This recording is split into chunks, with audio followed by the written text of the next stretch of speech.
Welcome back to We Are Supported By. We are supported by? Yes, we got a new name. I like it. Why did we have a new name? Because we got a cease and desist letter. So now we are supported by. That's right. And we don't want to step on anyone's toes, so here we are. And we are supported by, today, a mega mogul. Someone who has been running her own business for 52 years, built it from the ground up.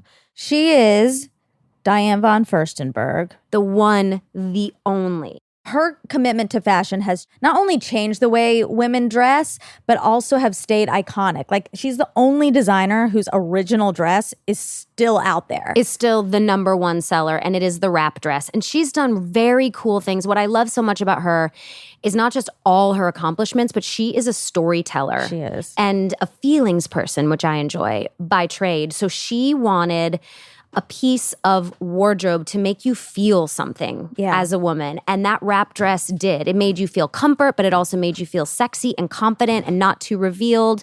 And that's why the dress has stuck around. And, you know, a couple years ago, she did something amazing. It was like a book of stories about how the wrap dress had affected you or what it meant to you, what your first experience was with a Diane von Furstenberg wrap dress. Her fashion design is much, much more than a thing, a material object. It's very representative of being a woman. Yeah.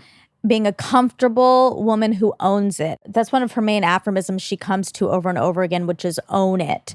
And talking to her was so special. But when I went back in to edit it and I got to hear it a second time, I was like, man, she is so smart and powerful, and she does own it. And it really is infectious. I closed that edit and I was like, I feel empowered just having heard her words. She really shines her empowerment light on people. She is also the past chairwoman of the Council of Fashion Designers of America, the CFDA, which she held from 2006 to 2019. She, in 2014, was listed as the 68th most powerful woman in the world by Forbes. 68th most powerful woman. And in 2015 was included in the Time 100 as an icon by Time magazine. She, in 2016, was awarded an honorary doctorate from the New School, and in 2019 was inducted into the National Women's Hall of Fame. There is really nothing she can't do, and it is because of her creativity and presence to own it. So without further ado, we are supported by Diane von Furstenberg. We Are Supported By is supported by Bourbon Time. Hashtag Bourbon Time. It's a movement calling attention to the burnout that we've all been feeling over the past year and just reclaiming the hour of 6 to 7 as your own personal restorative me time. Now, for me, 6 to 7, I definitely always have a cocktail in my hand when I'm watching Peaky Blinders. It's very necessary, and it is Maker's Mark. Makes me feel part of the show. And I'm going to try to start doing that from 6 to 7 so I can sort of overlap my Peaky Blinders watch with hashtag Bourbon Time. It's a good time of day to unwind. I feel like normally happy hour is like 4 to 5, but you kind of still got to do shit during 4 to 5. So 6 to 7 is the time. Yeah, and I feel like with the loss of the commutes from work to home, many of us lost like the natural reset of the day. And it just contributes to that burnout feeling. So our friends at Maker's Mark have a solution for the exhaustion we're all feeling. Beat the burnout and take back the hour of 6 to 7 as your own you time. Whatever you do, just make it your happiest. No matter what you like to do for you, it's important that you do it. Join us in reclaiming 6 to 7 p.m. as the happiest hour so you can do whatever it is that makes you happy. And if that involves a glass of bourbon, remember to drink Maker's Mark responsibly. Maker's Mark, Kentucky Straight Bourbon Whiskey, 45% alcohol by volume, copyright 2021, Maker's Mark Distillery Incorporated, Loretta, Kentucky. We're gonna get inside, gonna turn it up, gonna break it. We're gonna feel it all, ain't gonna let you fall, gonna make it. We're gonna raise our hands, gonna raise our voice, gonna break it. We're gonna lift us up, gonna sing out loud, gonna stand up tall. Hi, Diane. How are you? Good. Where are you? We are in East Los Angeles. We're so excited to chat with you. I'm very excited. Did you get my little book? It hasn't come yet. Was it sent? Oh, I don't know. Okay, let me tell it. Here it is. It's called Owner, the Secret to Life. I made it like a little dictionary. I love that. Yeah, it's like a gift. And basically, if you own your imperfection, they become your asset. And I wrote it during COVID. Everything brings you back to the fact that no matter what happens, you got to own it. Yeah. Is it pieces of advice or is it more stories of your life? Read us some. Well, so this little book, my editor came and they wanted me to do a little book of advice because they know how much I love to give advice and I love aphorism. And I said, okay. So I started and then COVID came. So I'll read you if you want the introduction. Yes, please. Words have power. We must use them carefully. They create energy, define us, impact our lives, and the path we take. My mother was strict about using the right words, and she loved to use and create aphorism, a habit I inherited. When I was first approached by my editor to do a book on these fragments of truth, I immediately accepted. Sharing my experience, knowledge, and wisdom is my favorite thing to do. And at my age, it's allowed and hopefully inspiring. To achieve this task, I picked words that speak to me most and reflected on their meanings. To put order in my thought process, I decided to organize them as a little dictionary. It was going to be a fun and light exercise on the verge of being frivolous. But as I was in the midst of writing, COVID-19 pandemic happened, and with it, home confinement and a new reality.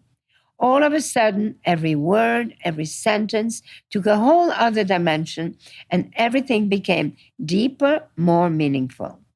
Like everyone else, confinement forced me to pause and made me reevaluate who I was and what mattered most. Whether personally or in my business, I had to confront what was not right anymore and accept what had to change. I had to face all the difficulties I was encountering and own them.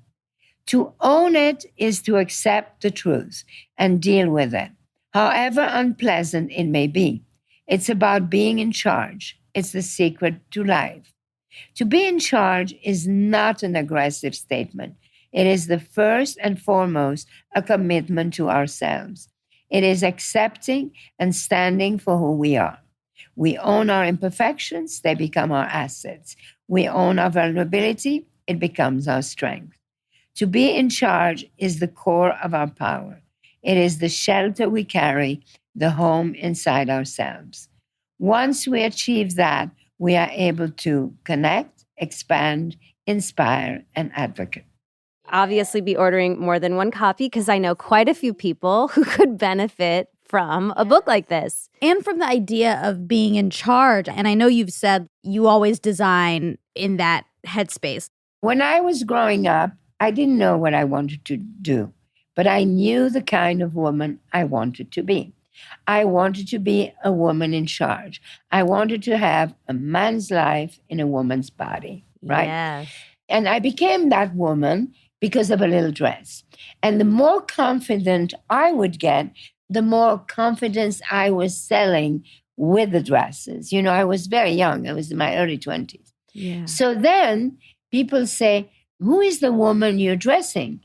And I always said, the woman in charge, right? Mm-hmm. And then about 2 years ago, because I had, for International Women's Day, I always do a big thing. And I had this T-shirt with in charge printed on it. And I realized that some people thought in charge was aggressive. And so I thought about it. And that's when I realized that to be in charge is not aggressive. It's a commitment to yourself. It's owning who we are. And then I started to create this movement. And so originally, this little book was going to be called In Charge. And then instead, it became Own It, The Secret to Life. It's so interesting that people took it as aggressive. My knee jerk is that they took it as aggressive because it was a female saying it. Oh, yes, it's totally men who thinks it's aggressive. Right. I don't think any woman thinks that it's aggressive. But it's very important, you know. I was a feminist before your mother was born, I'm sure, or close to it. So I've been a feminist all my life. But as we take power, I just saw today there's 2 women who were named big generals in the army. So I think part of our next step is I think we have to remember we shouldn't push men away, but let men in and let them understand and exercise their own feminine energy. Yes. Big time. We've been talking about this particular nuance of that issue for quite some time. And there was a brilliant documentary made by Governor Newsom's wife, Jennifer Newsom, called The Mask You Live In. And it's all about telling the story of these middle school boys and the perspective that they feel they cannot express their vulnerability and how sad and caged they feel because they feel nervous to talk about sadness and vulnerability with their friends. And it's like, oh yeah, that's a big part of this too. And we also talk a ton about the women's movement. It has to be about uplifting women to a man's level, not necessarily trying to bring all the men down and just punish them. Like, it's about the equality of lifting up the one who has been lowered. It is not equal because we are stronger. So let's just start by that. Real talk. Okay. So the truth is we're not equal and we are 2 different animals. And we are stronger and we are the nurturers. And we are much more used and equipped to balance things, right? I mean, I don't think men would be that comfortable having period every month. Yeah.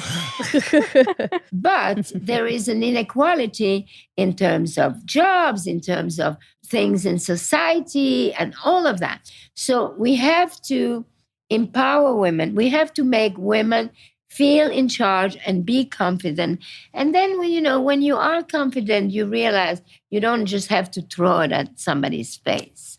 Exactly. But I was thinking also that there are some men who want that. So to embrace the feminine energy is my next. I hadn't thought about it. This is only 3 days old that I've been thinking about that. Ooh, We're in on the ground So floor. excited. Yeah, I think that's really important. And it's a part of the conversation that gets left out a lot, that men have to be included in the conversation. And there's no way to progress without their help. We need it. It's also because we are together. We like each other's company. The truth is we shouldn't be needy. One of the things that I really, really, really advocate is that the most important relationship is the one you have with yourself. Once you have a good relationship with yourself, any other relationship is a plus and not a must. It's very important that no relationship is a must. To be needy is incredibly unattractive and not sexy. I read your first book. That was the message on every single page for me. The relationship with yourself is the most important one. And without that, every other one will fail or is useless. But one thing I loved that you hit, and I wrote down the quote, was the sort of nuance of the relationship with yourself in allowing yourself to change and grow, or maybe even ebb before you flow, because you wrote, no one goes through life with one rigid personality. We are all far more complex with various needs and desires that present themselves at different stages in our life. And I felt so empowered with that statement, because what I needed at 20 was not what I need now. And there were moments when I had rebellious phases in my life that I don't regret at all, that I needed and wanted, and now I want something different. And I think that especially when we're talking about the context of, feminism or men and women, we're so prone to put things into boxes. If a woman doesn't want to be in charge for moments of her life and she wants to just be on someone else's ride, that may be what she needs at that moment. But she's still in charge. It's a choice. It's a commitment to myself. I decide I want to do that. But it's not that you surrender to somebody else. You just accompany them at that time of your life. You may want to be a companion first. Right. But you're not surrendering. Yeah. You're still in charge. You're in charge of your decision. But as others might view feminism, it may feel like, well, that person's not in charge. I just liked the nuance of getting to, it's, you know, your own personal needs. And you know whether you might want to be a companion in this moment or be something else in this moment, as far as the phases in your life. But you should never lose yourself.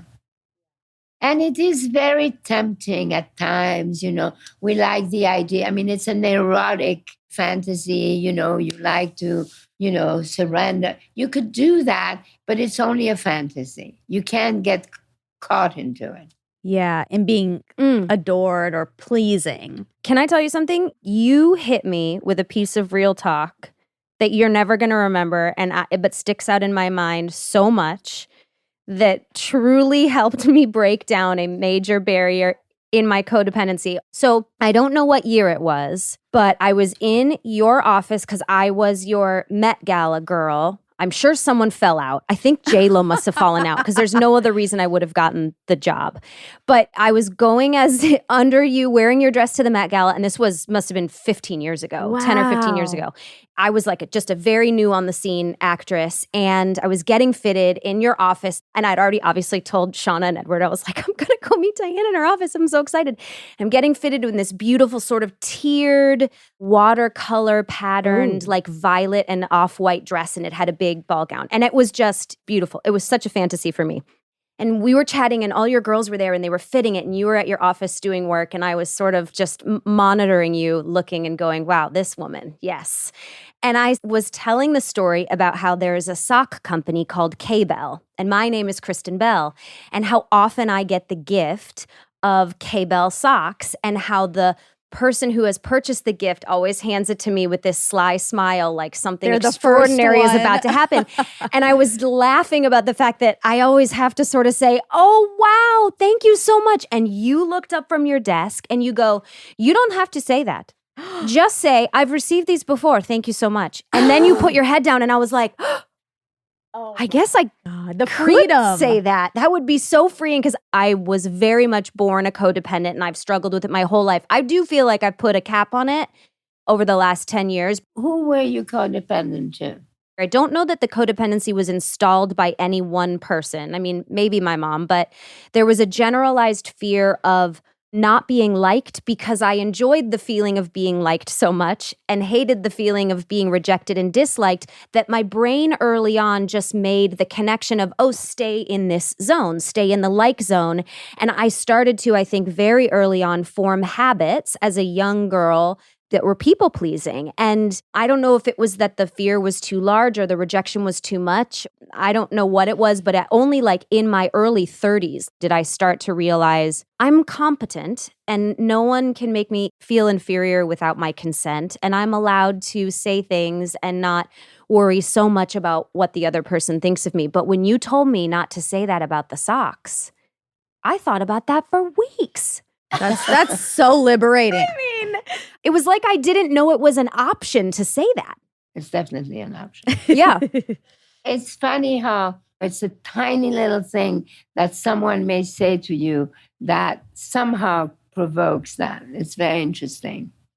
It was also that like you were someone that I had already looked up to, and that you said something very simple that was such an obvious choice that for some reason my brain couldn't connect. But you also, sorry, I'll stop talking about this like beautiful experience that I had when I was 29. But you also gave me your personal bracelet to wear with the dress, this thick chain link bracelet that was all colored in different stones, teeny tiny pave. I know. Of course, you know. It was gorgeous. Wow, your personal bracelet? Yeah. She went into like her closet in a safe. Again, my gosh, I was how generous. I thought I was dreaming the whole time. Oh my God. Well, it's also lovely that you saw this person that you respect, but also this person that's uber successful. Oh, yeah. Was able to do that without being a people pleaser. Was able to achieve that status without deferring. Yes, which had It's been such a my good only mode of example. operation. Because you've never been like that, right? Do you feel like you've ever? Am I a people pleaser? No, I don't know. Obviously, I like to be appreciated and liked, for sure. But I think I have to please myself first. I have to feel comfortable about what I'm doing. A very wise man told me something. He said he was a little boy with his grandmother, and they had survived the Armenian genocide. And she told him, to this little boy, she said, there are two things to remember in life. One is kismet, which is destiny. And you have very little control to your destiny. But you have your character. And your character is the only thing that you have complete control of. You could lose your health, your wealth, your beauty, your freedom, everything, but you never lose your character, even under torture. And that was one of the most meaningful thing anyone has ever told me. Yeah. Wow. You know, my mother was a prisoner of war when she was 22. She was in concentration camp in Auschwitz. And she always told me, I looked at the German in the eyes. She survived. Wow. She weighed 49 pounds when she survived. Oh my God. Yeah. I was a child of a survivor. And so my mother was really, really tough. Like she would not allow me to be afraid. If I was afraid of the dark, she would lock me in a dark closet. Today, she would get arrested. She would lose my custody. But it was the most wonderful because you go in a closet. First of all, you know, it doesn't stay dark. Within 5 minutes, you could see a little bit. And even if it does stay dark, why would you be afraid of the dark? So my mother pushing me always, never telling me to be careful, always go for it, making me responsible for myself. That was just an incredible gift because she made me strong. I think she's really special because I think it could have gone another way. If you had experienced that kind of trauma, I would expect that person to pass on, do be afraid. Like at any moment, something could happen to you. So the fact that she turned that into strength. Own it. Yeah, own it. You are afraid of the dark? Okay, I'm going to show you what dark is. And you go in the dark closet. And then you say, oh, it's like, for example, she told me fear is not an option. Okay. I was not allowed to be afraid. So I tell people, take your fear and throw it in the waste paper basket. It doesn't change anything in your situation. Whatever challenges you're encountering, you still have the same challenges, but not having the fear makes it so much better. Do you think that in Belgium, where you're from, that gender ideals are different than this country?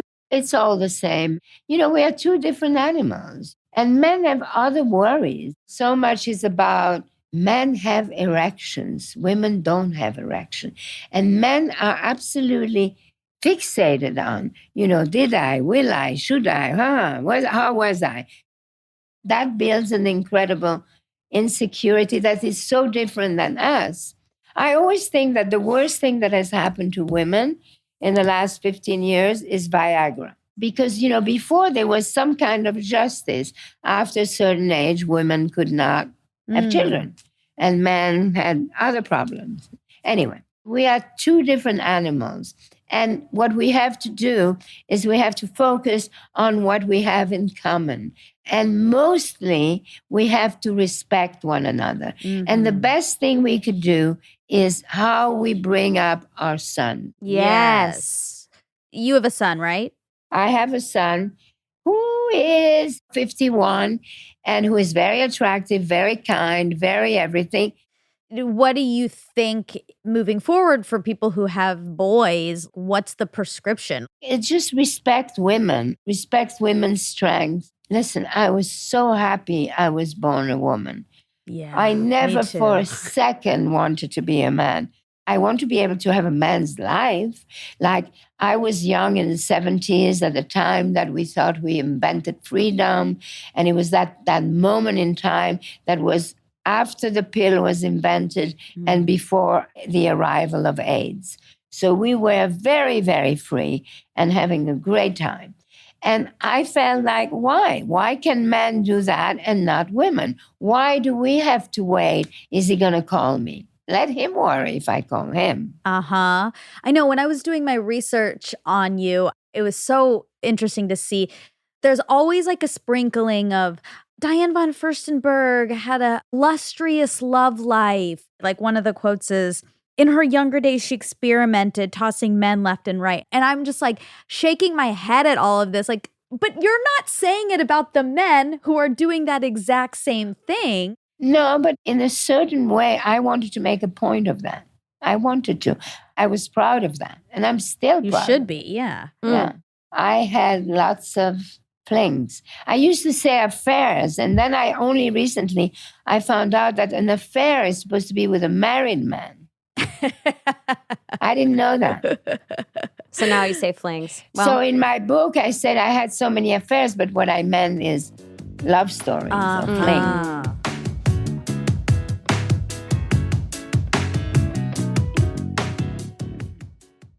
We are supported by Third Love. Bras.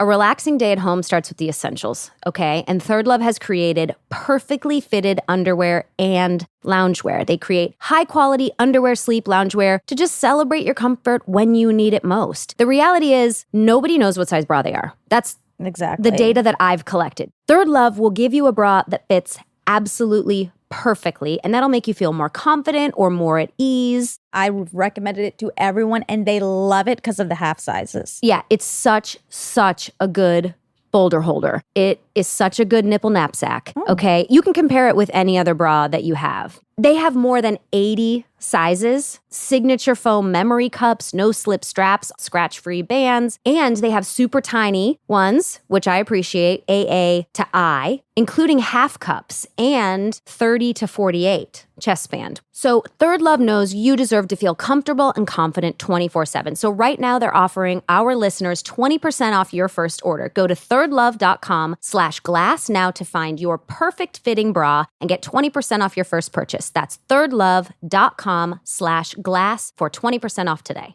We are supported by Noom. Whether it comes to losing weight or working out, there's a lot of pressure out there to label foods good or bad, but that just creates unnecessary dilemmas for everyone. I feel like no one really understands what kind of food they should put in their body. So instead of trying to cram your life into someone else's idea of health, you can try Noom. Because it's not a one size fits all. Everybody's body is different. For instance, Dax was, quite jealous when we did some genetic testing and came up that I had elite muscle mass in my bloodline. And he thought he did, but no, in fact, it was me. And he has things you don't have. So look, Of we're course. all great. But we need a different regimen if we're trying to get in shape because it's not a one size fits all. And you don't need rules to lose weight if that's what you're trying to do, just the knowledge and wisdom to help you build smarter, more sustainable habits. That's what it's about. And Noom's cognitive behavioral approach helps you unlearn bad habits and get a better understanding of your relationship with food. And I am a personal fan of cognitive behavioral Me therapy. too. I use it for a ton of things, CBT all the way. Start building better habits for healthier long-term results. Sign up for your trial at noom.com/glass. That's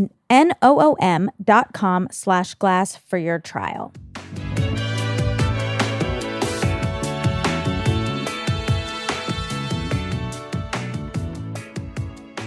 You also say in your book repeatedly, love is life. And I just want you to talk a little bit about what that means to you. Okay, let's see what I wrote in the book for love. Ooh, we can look it up. There is no way to envision life without love. Nothing is more important. Love is caring, sharing, and giving unconditionally. It is being thankful and paying attention to others. Love is owning it. And then for life, I wrote, life is existing, growing, creating, and owning it. But the truth is that you have to make love to give life, right? Mm-hmm. So love and life are so linked. You love life. You wake up and you are grateful for life. You're grateful for the sun. You're grateful for spring to arrive, for beautiful sunsets. That is life, but it's also love. They're so interchangeable. I love that. I have a question about this current climate because in your first book, you talked about specifics you gave about traveling and traveling with your children. And I loved when you talked about traveling with your children was important because you were no longer sort of the parent, you were experiencing right. something together right. with them, and you'd say, That's right. oh, we're looking at this together. But what has this sort of blanket we've all been under of COVID done to that part of your spirit? It's very funny because I'm born on New Year's Eve. So on New Year's Day last year, I did something I wanted to do all my life, is I went to Easter Island, which is as far as you can go. It's 5 hours on a plane from Chile, who already is so far. And I went alone. I had a most wonderful time because I have traveled all my life. I pack every 3 days because I move every 3 days. I go to the country, I come back to the city. And now, because of the pandemic, I have been here since last March, other than the moments that my husband kidnaps me to go on the boat, which is very nice. But other than that, I am here. And I bought this house when I was 26 years old with my first money. And therefore, I have been in this house all my life. Men have come in, men have gone. Children were little, children were big. Grandchildren were little, grandchildren were big. And the house is the same. And it's almost like for the first time, 47 years later, after I have this house, that I think that I fully possess it. It's just been wonderful. I've been with myself. I have this beautiful studio, which is very large and lots of books. And so I can talk and I can think. You know, we all were forced to this strange moment where the world is completely closed. It's almost like a biblical event. So when things like that happen, we have to own it. We have to say, okay, this is a forced pause. How will I use this forced pause? And I have used it. And I've actually loved it. I mean, I feel terrible because I know how many people don't have a roof, how many people don't have the luxury, and how many people lost their job and all of that.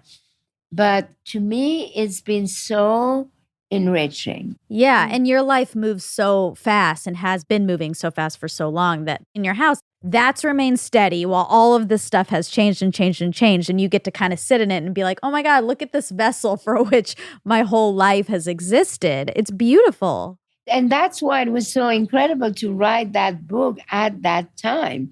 And because there were words and they all had definition, I realized how it was like a summum of my own life. And I realized that the great thing about my life, I think, is that I've always practiced truth, and mostly to myself.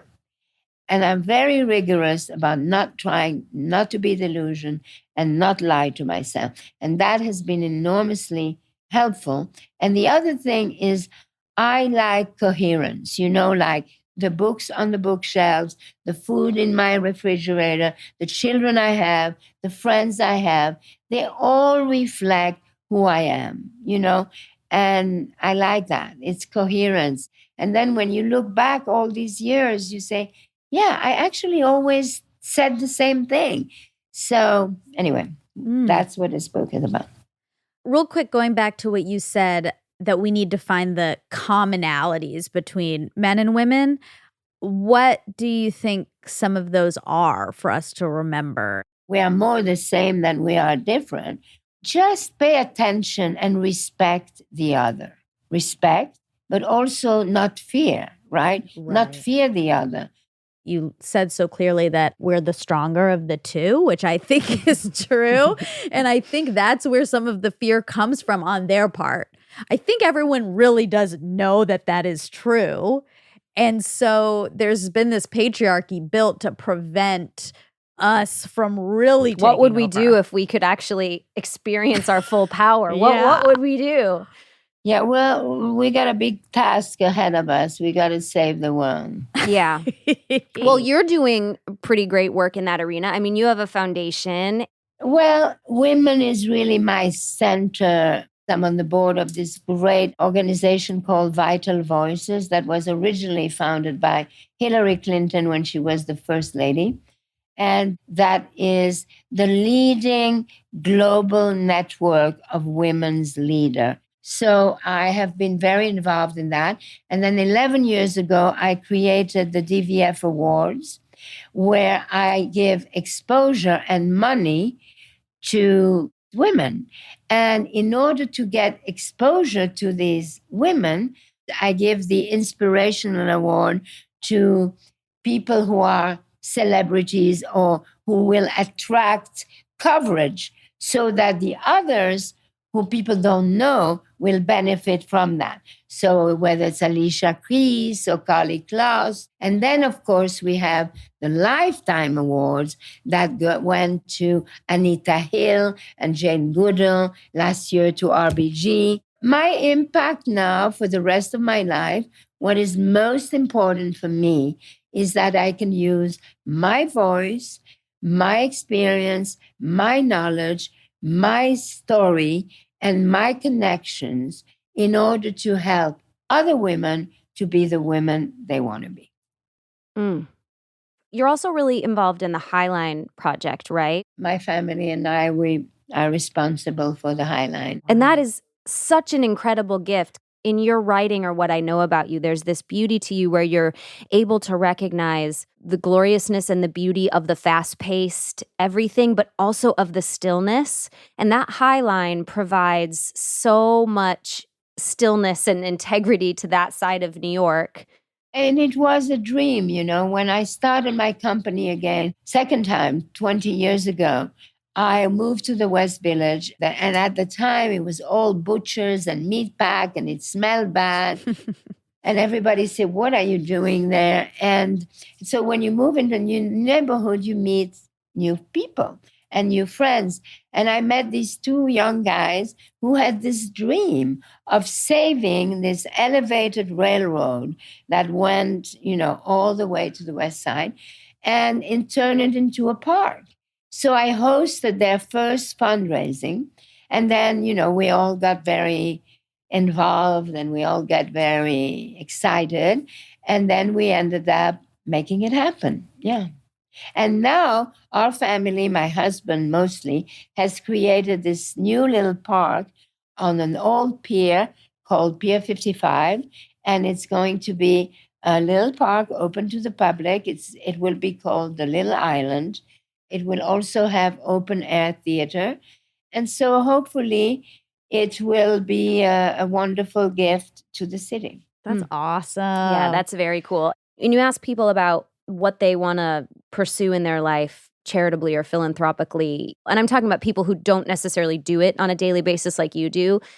The topic of parks is rarely in the top 5. It's like so clean true. water, arts, foster care kids. But I will say they're not to be discounted. I mean, we're trying to save Barnsdale Park here in East Los Angeles, and it's a big issue. But there's so much joy that comes out of having a common area in a community that is communing with nature. That's also something that happened with COVID. Two big, huge phenomena happened. On one side, everybody got closer to nature, for sure. And on the other side, we went acceleration of 5 to 10 years into the virtual world. You could be alone in nature, but you have your phone and you're connected. I can watch any movies, I could read any books, I could study, I can learn, I can communicate. So I think that we are actually living in a very exciting time. And I am very curious. I think that this pandemic will have been a major earthquake that will, change society and the way we do so many things. On one side, nature is pulling us, and on the other side, we are pushed into the world of AI and virtual. Yeah. I have an armchair theory that the pandemic happened. The universe gave us this to shake everything up, to remind us that change is necessary and that we have to adapt, because soon we all really have to get super gung-ho about climate change. I agree. Bill Gates has this book and it's talking about how we have to get to zero, not just reduce. I was reading it and I was like, oh my God, this is going to require a huge change and a huge adaptation from everyone. And of course, it's a huge shakeup. Yes.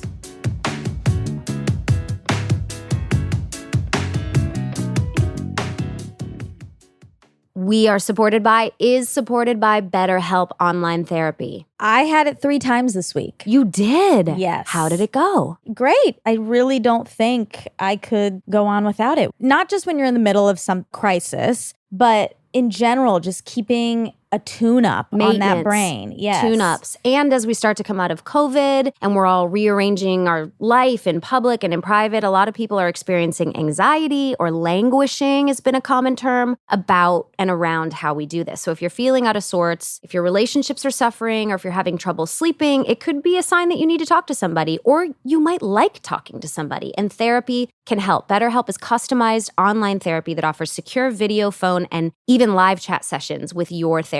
You fill out an online questionnaire and get matched with a therapist who fits your specific needs. You can start communicating in under 48 hours.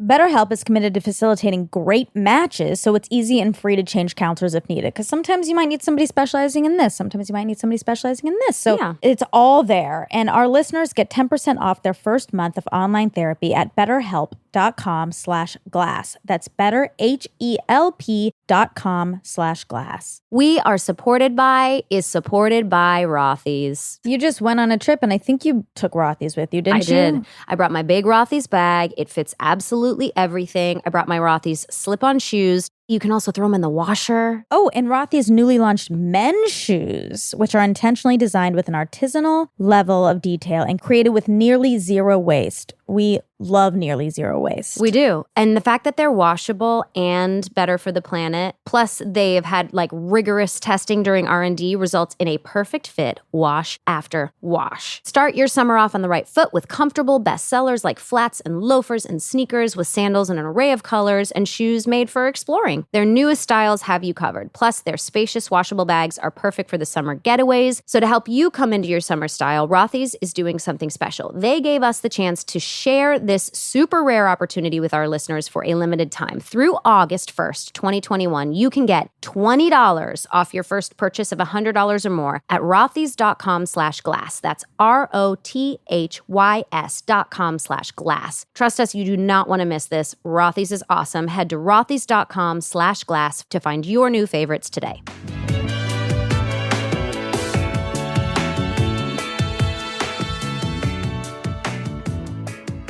I do want to ask you, and not even, I was going to say, what do you think the wrap dress represents to women? But I'm sure you actually know the answer, because I'm sure a lot of people have told you why that was so huge in the fashion world. But you know, when I first started with this little dress, people didn't take me seriously. Other designers say, what is this little dress? And they're right. What is this little dress? It's just a little piece of dress. But for me, how I became a designer is I always put the woman first. For me, it's the woman that matters, not the fashion. And the fashion is what you put around yourself. And then there's something about my dresses, and particularly that dress, is that you put it on, you tie it around your body, and you feel something happens. And therefore, if you feel good, then you are confident, then you are beautiful. That's what I always tell the designers who work for me. DVF is the friend in the closet, is the best friend, the most reliable friend in the closet. That is how I like to be identified. And one day I remember somebody, I don't remember who, but somebody said that the wrap dress is the dress you get the guy in and his mother doesn't mind. Oh, perfect. It's sexy enough to get the guy, but not vulgar, so his mother agrees with it. I love that. Me too. It's iconic. There's museum exhibits in the Met. It's so amazing that fashion, because I do think sometimes it gets, washed away, fashion as like a female thing or like a girly thing or not important. But it can have incredible emotional significance. Yes. What is fashion? Fashion is the reflection of the time, right? Fashion is also in food, in houses, in architecture. Fashion is in everything. But this particularly dress I created in 74, so it's almost 50 years old, and people still buying it. It's never happened to a dress to have that long of a life. I know. And that just goes to show, you're right. It's not about the fashion element. It's about how women feel. Yeah, you're dressing them from the inside out. Yeah. You've also had, with your husband, you talk so beautifully about your... Which husband are we your talking about? current husband. Okay. Barry. You talk eloquently about all of them, and you give them so much respect for the love that they gave and the significance they had in your life, but particularly the one you have now, Barry. Has the relationship taken on many different meanings for the years that you guys have been together? I met Barry, I was 28, he was 32. I was on the top of my success, and he was chairman of Paramount. We were two top of the world, wonder kids, and all of that. We fell madly in love. We stayed together for 5 years, and then I left him quite brutally. But he always stayed in my life. As a matter of fact, the other men I had after were always jealous of him and not the other way around. And at the end, he won. He waited for me. And somehow both of us knew that we would end up together. And we did. And we married 20 years ago. And we had known each other 26 years. And he gave me 26 wedding band for the 26 years that he had waited. I mean, in the relationship with Barry, I will say that he has 80% of the credit. But looking back now, I just said, my God, we have the best relationship in the world. And you're never totally sure of that until you look back. Because it sounds like there's a lot of respect. A lot of respect. We both enjoy very much being on our own. Even sometimes when we are together, he does his thing, I do my thing. There's a great respect of each other's privacy and of each other's space. And that is probably why it's working. That's an incredible thing to strive for. Each person in the relationship to be self-reliant in order to make the relationship what it can be. Both people have to be confident in that space in order to allow for the other person to have their own identity. Yeah, jealousy also is something that is not good at all. You want to know, should we look what I wrote for jealousy? Yes, please. All right. As I said, this is a little dictionary, this book. So it's after I, joy, justice, jealousy. Jealousy is a very toxic feeling that should be pushed away. Never comparing ourselves to others and instead focusing on being the best we can will free us from jealousy. My personal recommendation to avoid jealousy is never, ever look at anyone's phone or personal mail.